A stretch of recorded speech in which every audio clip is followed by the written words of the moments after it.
So let's say, for example, you are licensing music from me. Are we allowed by law, for example, to not pay me one off, but now I license this music to you and get a percentage of what you get?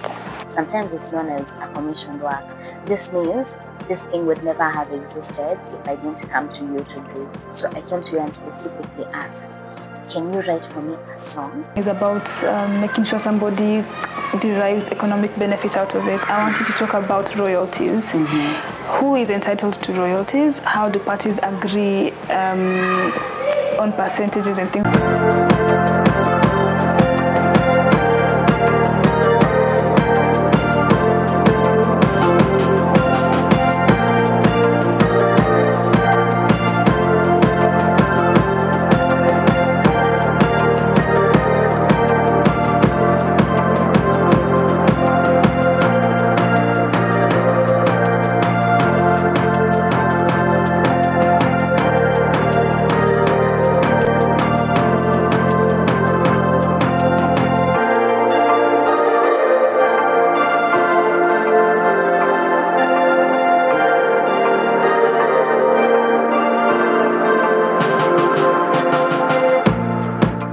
Hello and welcome to the Sisters-in-Law podcast. My name is Beverly Mokaya and I'm here with Aquila Mokaya. In this podcast, we discuss matters law.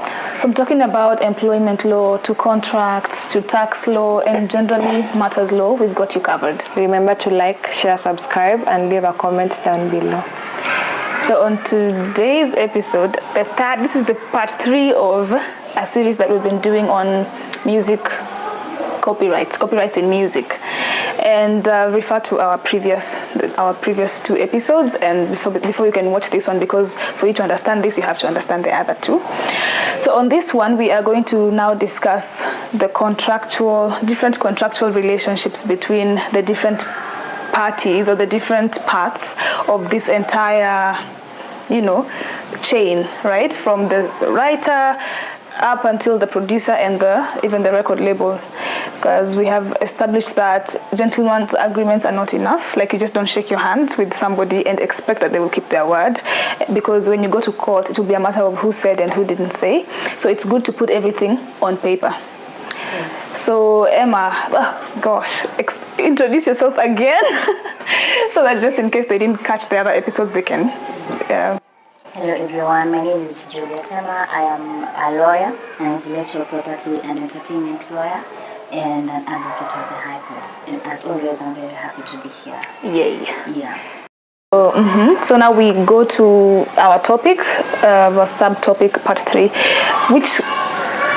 what are the different relationships that we have? And I think you've touched on that, between the author. For example, if someone who wrote the song is different from the person who will sing it, and the person who sang it or the musicians are different from the person who will produce the song. What are the different kinds of relationships that are there, and what contractual relationships should exist between these different relationships, so that as a musician who wants to monetize their talent, they would be able to know how to do this and how to put the necessary safeguards in their relationships with these people. And also, just like before you answer that question, I'd also like you to touch on the different types of contracts. Also on, let's say, if we have already spoken about the contracts between the record label, for example, and the author or the singer or whoever, now the relationship between these guys as a group, what would be their contract in form of licensing, assignments and whatnot, as they're giving it to third parties. Maybe you want to play a live or whatever, just as we've spoken, maybe you want to do a derivative.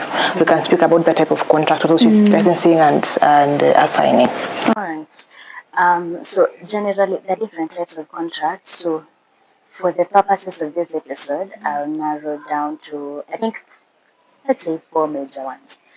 The first one I'll mention is a work for hire agreement or commissioning agreement.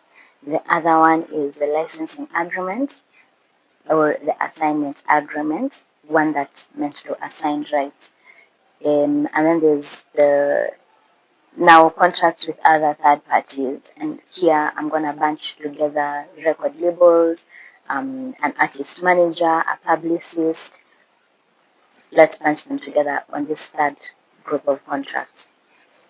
Now, remember when we said in the previous episodes that the person you're gonna own the copyright because you're the person who wrote, for example, or you as a producer, you're the person who produced.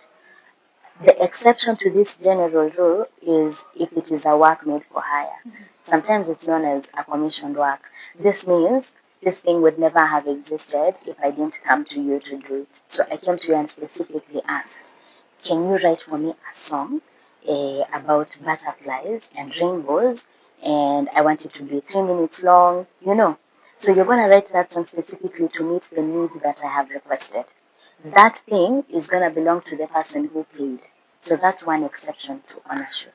So that's one contract. The next time you're faced with a contract, might be good to see, is it a work for hire or a commissioning agreement? What does it say? Sometimes it won't use those exact words, so you'll just have to read it to know if it's a work for hire agreement.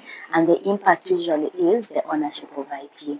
So you'll take the IP clause. If it says the intellectual property is going to be owned by the person that is hiring you, then you understand this is meant to be a work for hire agreement, which then means if there are royalties that are going to be gotten at some point in time, you won't be entitled to them because the thing doesn't belong to you.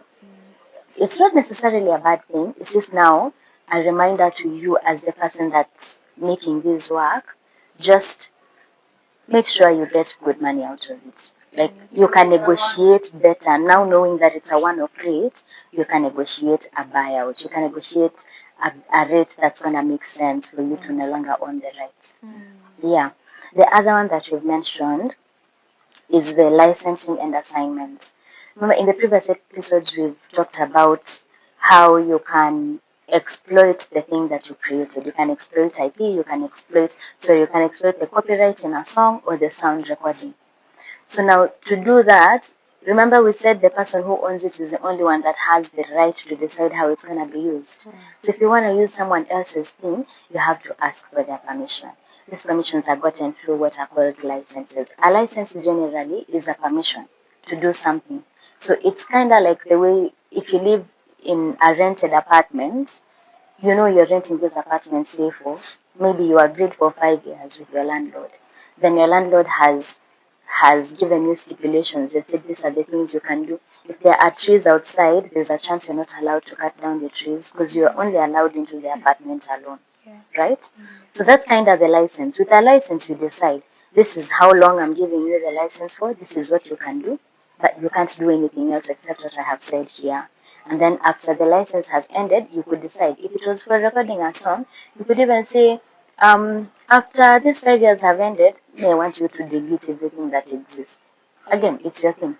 So the license is basically a permission. You decide how you want it to go. Yeah? And the owner can make money out of it. Absolutely. The entire goal is to benefit economically from your work so that it's not just sitting in your drawer. If it's not just sitting in your drawer, it might as well make you money. And it should. Because it's the same way that you would till your land and then go sell whatever comes of it. Let your work also, let your intellectual property do that for you as well. Let it make money for you. So every time someone is asking for a permission, right now, even before people come, identify your work and say, this is the rate for this particular one. If anyone ever comes to ask me for a license to synchronize this particular song, I'm going to ask them for X amount of money. See? So that makes it easier. So that when that day comes, you're not grasping at straws wondering what am I going to charge. Also, you're not at the mercy of the person that's coming to ask for a license because they could come and ask and say, hey, me, I have 50K. And honestly, you may not know what you want in exchange for that. So you could just agree to it even if it's not what you would have charged had you taken time to think about it. Before we go to the next type of contract or what you're going to say, is the licensing fee a one-off fee or is it paid like the way you pay rent rent every month? So is it a one-off fee or does it depend on what parties will agree? That's a good question, and it depends on what the parties will agree. Sometimes it's a one-off fee, sometimes it will incur every once in a while like rent. So again, keep that in mind. Just think about where you've rented. The thing is still yours, so you're still the landlord. You can decide what happens to it. Yeah? So decide on how much rent you're going to use for your thing. Decide on how long you're going to allow this person to use your thing. Decide even on where they can distribute this thing. you know. So it gives a license gives you a bit more. It gives you a bit more. What's the word?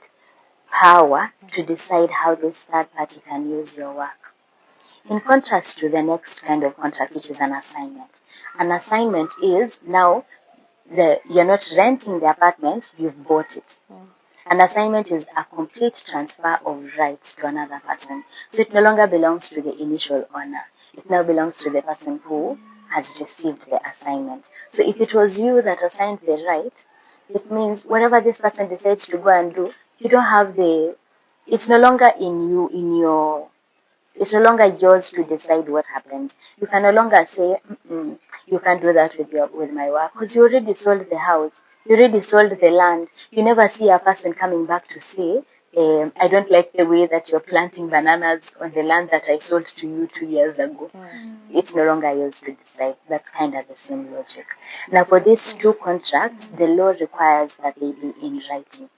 For the So, assignment and the license. yes. And I would strongly recommend, if you're licensing something to someone, let it be in writing. If you're assigning the rights to someone, let it be in writing. Yeah. So you with assignment, is that what happens when a record label signs a musician? Is that the kind of contract that they'd use? Now that's a different thing. Okay. Now let's go into that now. That's Just the other. before you go into that, yes, I had first a question on licensing. So let's say, for example, you are licensing music from me. Are we allowed, by law, for example, to not pay me one off, but now I license this music to you and get a percentage of what you get? Absolutely. As opposed to just paying me one off. Yeah, because let's say you pay me $1 million and then you come and get $1 million on that same music. So can I get like a percentage? That's the first one. And then second one, on assignment. Do we have partial assignment and complete assignment, or is it just like when you assign the music, you assigned it? And also, can you get it back if you have assigned it? No. So the difference, there is no partial assignment. With an assignment, it's agreed. That's gone. So you have to accept it's gone forever. You can never go back for it.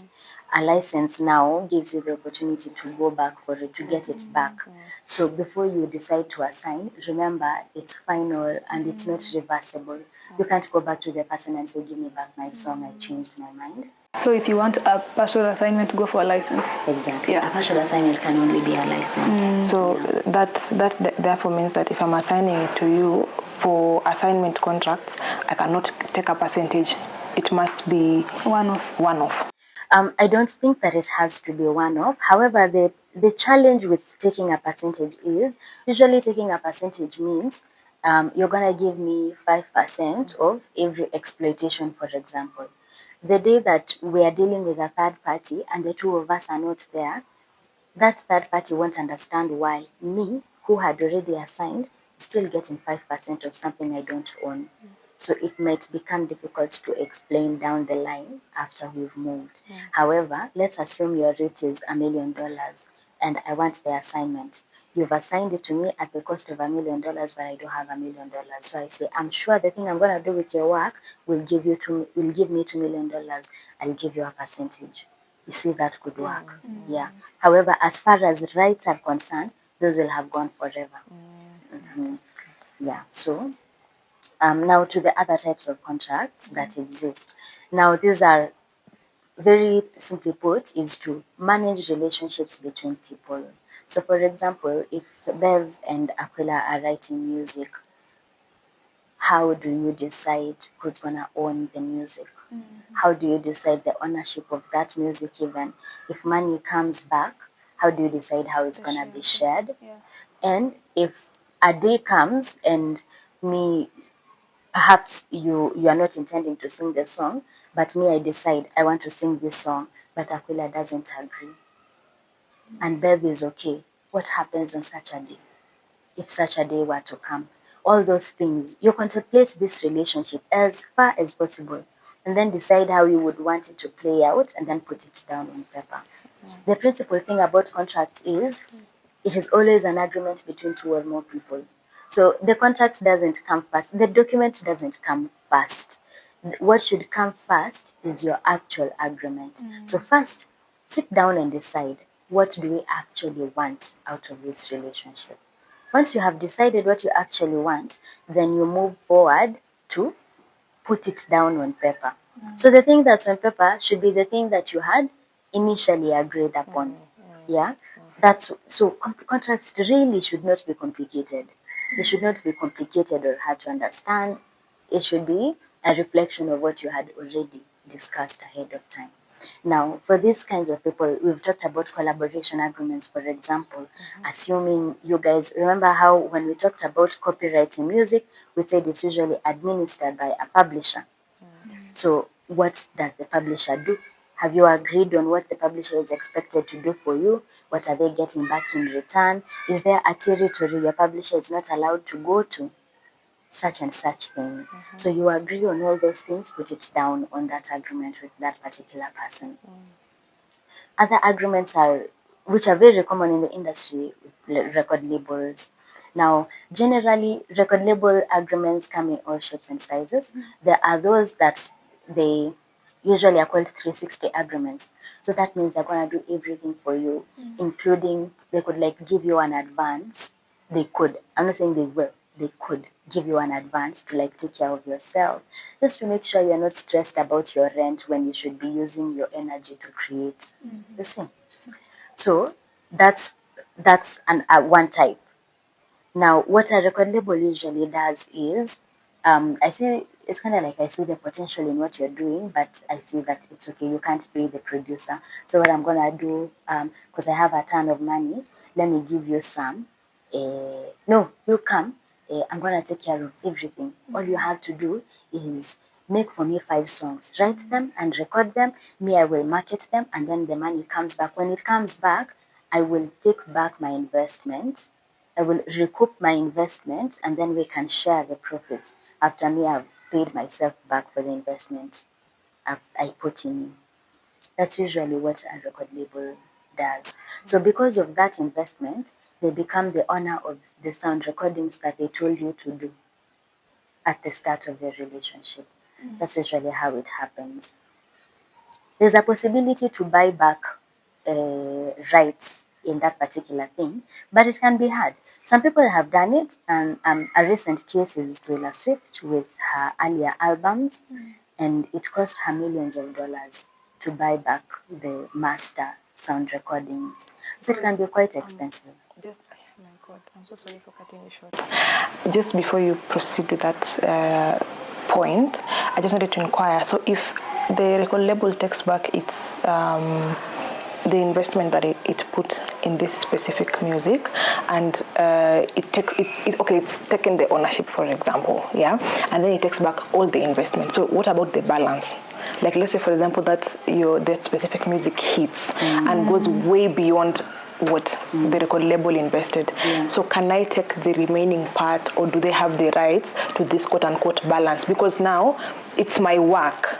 Okay, I agree that you invested and whatnot. You've taken back your investment. So who owns this remaining amount? And can this ownership be contended in the sense that if do you take full ownership as the record label, and if this situation comes around where we get so much money out of it, do I get more? Okay. So now, hence the agreement. You see, all these things. Remember when we talked about the ownership of the sound recording, we said it either belongs to the producer or the record label. So that's just what's in law. The only option is to buy it back. That's why we said that the example of Taylor Swift, who had to buy back the masters from her former record label. And even to get there, I think it had gotten to the point where for the songs that she did when she was much younger, she had to, someone gave her advice to re-record them, so that now she can have masters that belong to her. Otherwise, the previous ones belonged to the record label. And the only way out is to buy them out of it. It's like saying, I want to buy this land so that it's now mine, kabisa. So that's the difference.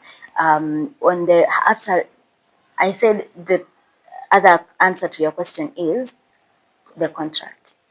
You have to decide then, after we've recouped the cost of making this thing, what happens to the money. You could say, we're going to share 70-30. 70 to me as the artist, 30 to you as the label.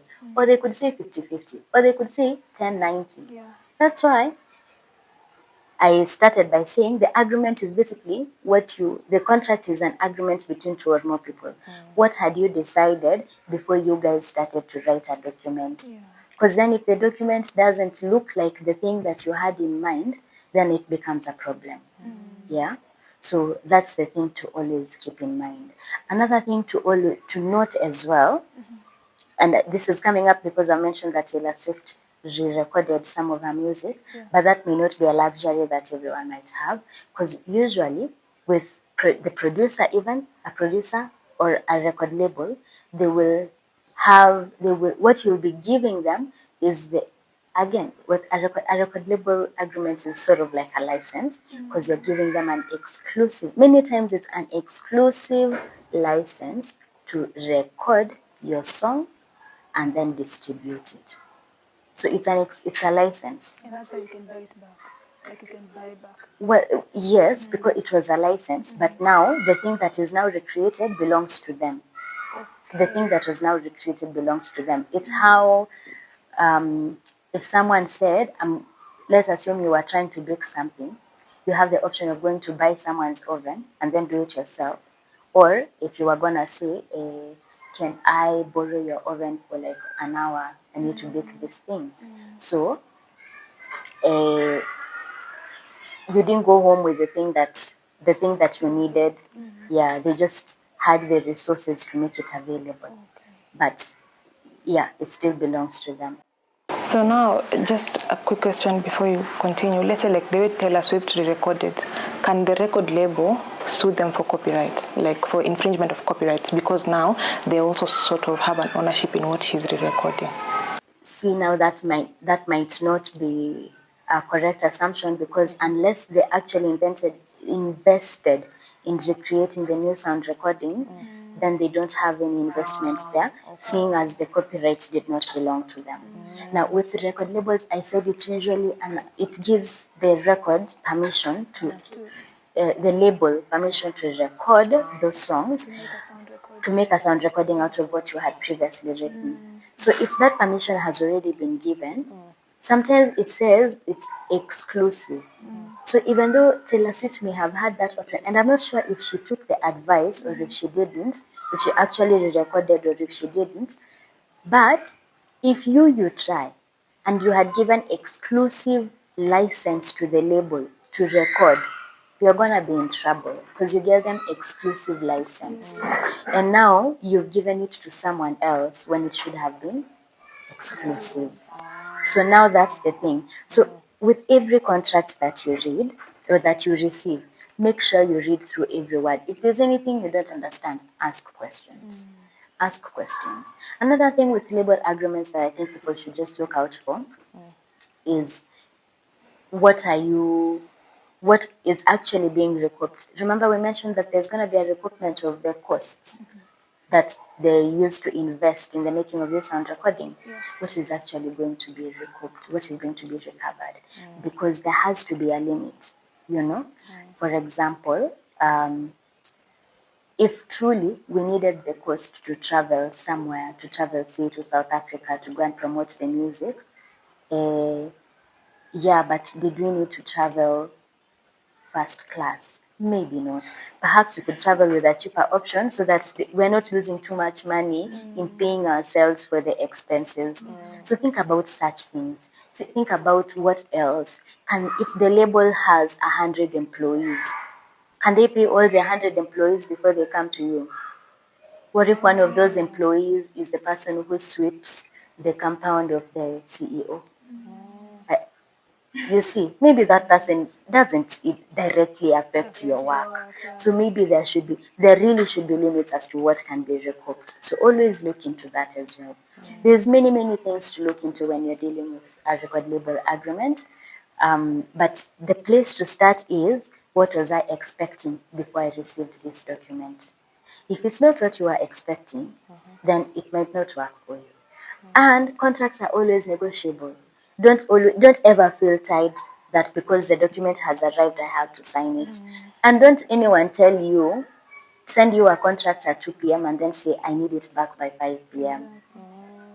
You have every right to refuse, because everyone has a chance. They should give you ample time to read and understand, because after you have appended your signature, if anything ever happened and then you go to court, the court won't even consider anything else. The court itself will be bound by what is inside the contract, unless the contract is illegal or unless you are coerced or facts are misrepresented to you. And by coercion, it means someone had a gun to your head, or they kidnapped your baby and said, if you don't do this, if you don't sign a plan for a funeral, So that's the thing. Again, no one should force you to sign a contract. Otherwise, it's an illegal contract.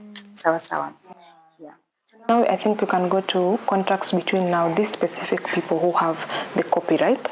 Now we've said the producer, the record label, and whatnot, with now third parties, the ones who want to maybe do a cover, like the derivatives that we had already spoken about in our previous video, and also the ones who would want to use it for public use as opposed to private use.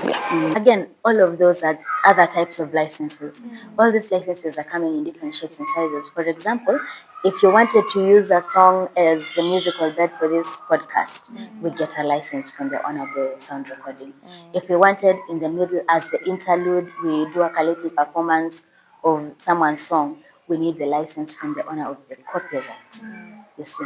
So all those things are just types of licenses. At every turn, regardless of what the contract is going to be called, always start from what am I getting and what am I losing. That will always be where you start from. So therefore, what are your responsibilities under the contract and what are your rights under the contract? Because that will form the meat of everything else. Even if it is, because we could say it's a commissioning agreement, for example, then I just go on the internet and download a commissioning agreement. But the work that you're required to do, the scope is vast. As we had agreed, you're coming to write a song. The contract I've given you is for graphic design. But in truth, it's a commissioning agreement. You see? So always start from what you want to achieve first, then you can put it down on paper, regardless of what the name is going to be called. But all in all, there are things that need to be in a contract for it to be valid. For example, we need to know who the parties are. Both of you have to have a meeting of minds. Both of you need to know what you're expecting. I can't be expecting a graphic designer and you're coming to write songs for me. Then we didn't have a contract. There was no agreement. Such things. Both of us have to be of sound mind, for example. Both of us have to, like, the thing that we're doing has to be legal. It can't be for illegal purposes. For example, we can't have a contract for piracy, seeing as piracy is copyright infringement. Yes? So we can't have a contract to plan to infringe on someone's copyright. That is going to be illegal and it's unacceptable. So all these things. And then when you look at the document, we've mentioned getting a contract from the internet. The problem with doing that is contracts from the internet can come from everywhere. A very important thing to check when you're looking at a contract is the governing law. The governing law will determine how we're going to address this contract in case there is a dispute. And sometimes it's going to talk about also the jurisdiction. So if this dispute was to arise and then we're going to court, where are we going? But you got a contract from the state of California. Now a problem has arisen, all of us need to look for a visa to go to California. You see. So it's really important to see these things. And if there's anything, I always advise, it might be expensive, but in the long run, consult a lawyer. Yeah. Consult a lawyer. Read through everything. If there's anything you don't understand, ask questions before you sign. And then make sure it's aligning with what you had previously agreed. If there's anything that does not align with what you had previously agreed, it's okay to refuse. It's okay to renegotiate and ask them to clarify. Clarify what they mean by that clause, for example. See if it can be adjusted to suit what you had envisioned at the time that you started that contractual relationship.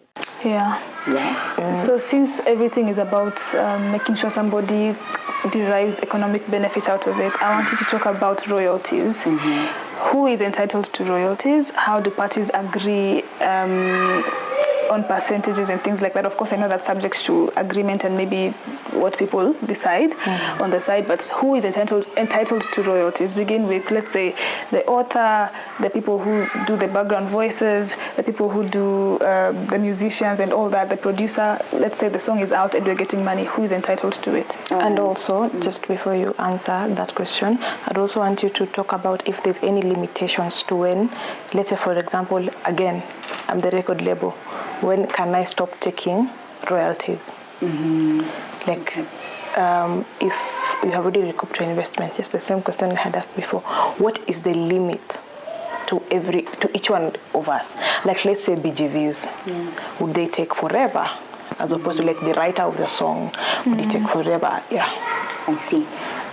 So now to answer your question, that goes back to what we had previously talked about on the ownership of copyright and how long that takes. Yeah, so the people who are entitled to royalties are usually people who own part of the intellectual property. So either you're an owner of the copyright or you're entitled to neighboring or related rights. So that means the lyricist or the writer, the composer, the arranger, the performer. So under the performer, we have the vocalist and the instrumentalist. And then there's the record label or the producer. Now, all of those will be entitled to royalties.